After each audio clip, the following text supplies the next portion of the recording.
নমস্কার বন্ধুরা, আজকে তোমাদের জন্য নিয়ে আসলাম ছোট্ট আরেকটি রান্নার ভিডিও। আশা করি তোমাদের ভিডিওটা ভালো লাগবে। তাহলে চলো ভিডিওটা দেখো পুরোটা। আজকে রান্না করব আমি মাশরুমের তরকারি। দেখো, প্রথমে আমি মাশরুমগুলি প্যাকেট থেকে বের করে নিয়েছি। তারপর এগুলি ভালো করে ছোট ছোট করে কেটে নেব। তারপর ধুয়ে নেব। কিছুটা বড়ার জন্য রেখে দিয়েছি, কারণ মাশরুমের বড়া খেতে আমার মেয়ে খুব পছন্দ করে। কিছুটা বড়ার জন্য রেখে দিয়েছি আর কিছুটা রান্না করব। এই দেখো, এগুলি হলো বড়ার জন্য রেখে দিয়েছি আমার মেয়ের জন্য। তারপর আমি কড়াই বসিয়ে দিলাম আর মাশরুমগুলি দিয়ে দিলাম। হালকা একটু গরম জলে ভিজিয়ে নেব।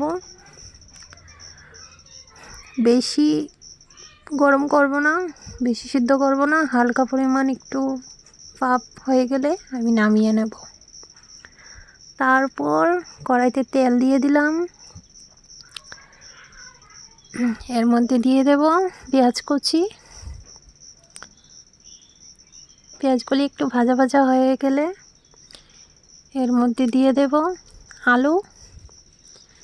তো মাশরুমের জন্য বেশি আলু নেব না, একটা আলু নিয়ে নিয়েছি। আলুটা দিয়ে দেব। পেঁয়াজটা ভালোভাবে একটু ভাজা হয়ে গেলে, তো তোমরা কারা কারা খেতে ভালোবাসো মাশরুমের রেসিপি অবশ্যই কমেন্ট করে জানাবে, ঠিক আছে বন্ধুরা। এই দেখো, আলুগুলি দিয়ে দিলাম। তো একটু হলুদ গুঁড়ো, একটু নুন দিয়ে এগুলি হালকা একটু নাড়াচাড়া করে নেব।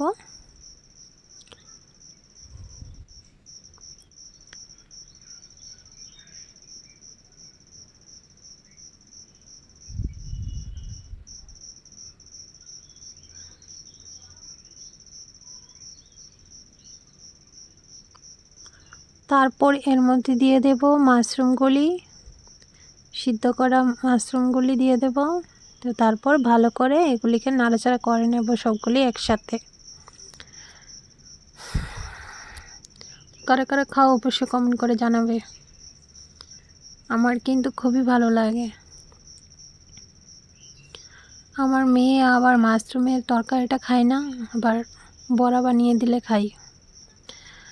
হালকা পরিমাণ আবার একটু নুন দিয়ে দিলাম, একটু হলুদ গুঁড়ো দিয়ে দিলাম। ভালো করে নাড়াচাড়া করে নেব।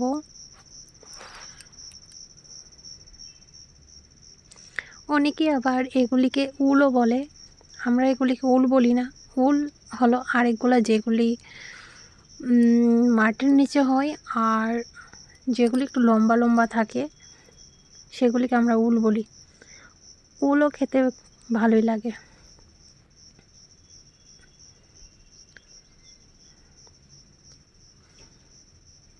এই দেখো, তেলের পরিমাণটা কিন্তু একটু বেশি দিতে হবে, না হলে কিন্তু ভালো লাগবে না বন্ধুরা। তো তোমাদের অনুযায়ী তোমরা কি পরিমাণ তেল খাও, তোমাদের মতো করে তোমরা তেল দিয়ে দিও।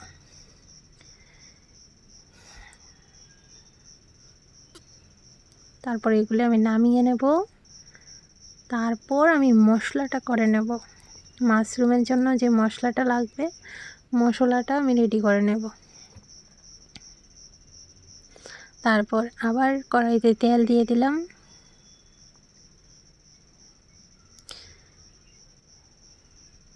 এই দেখো, মশলাটা রেডি করে নিয়েছি। মশলাটা দিয়ে দিলাম। ভালো করে মশলার মধ্যেই আবার সব কিছু দিয়ে দিয়েছি। আবার তোমরা আবার ভেবো না যে নুন হলুদ গুঁড়ো কিছুই দিইনি। মশলার মধ্যে আমি সবগুলি দিয়ে রেখেছি। ভালো করে এটা লাল লাল করে ভেজে নেব মশলাটা। তার মধ্যে দিয়ে দেব, ভাজা হয়ে গেলে মাশরুমটা দিয়ে দেব।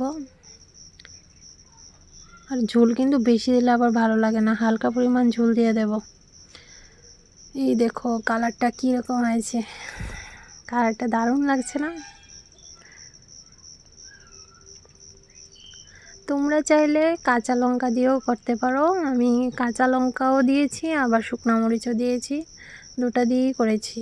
আবার হালকা পরিমাণ একটু কাশ্মীরি গুঁড়ো লঙ্কাও দিয়েছি। এই দেখো মাশরুমটা দিয়ে দিলাম, আবার একটু নাড়াচাড়া করে নেব। তারপর সবগুলো মিশানো হয়ে গেলে এর মধ্যে হালকা পরিমাণ একটু ঝোল দিয়ে দেব।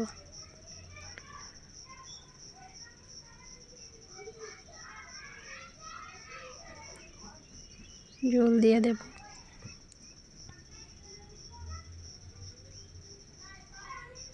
তারপর আবার নাড়াচাড়া করে একটু কিছুক্ষণের জন্য এটাকে রেখে দেব।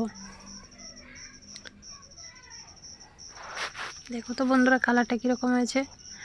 কিছুক্ষণের জন্য এটা ঢেকে রেখে দেব। এই দেখো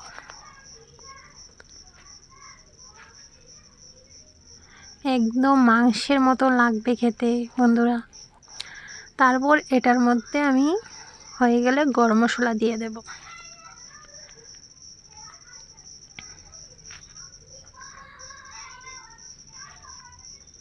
এই দেখো গরম মশলা আমি আগে করে রেখে দিয়েছি। হয়ে গেছে আমার রেসিপিটা। এখন গরম মশলাটা দিয়ে দিলাম। এখন দেখো ভালো গন্ধ আসছে।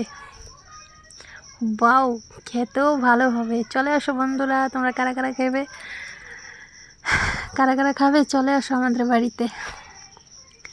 খুব সুন্দর হয়েছে তাই না?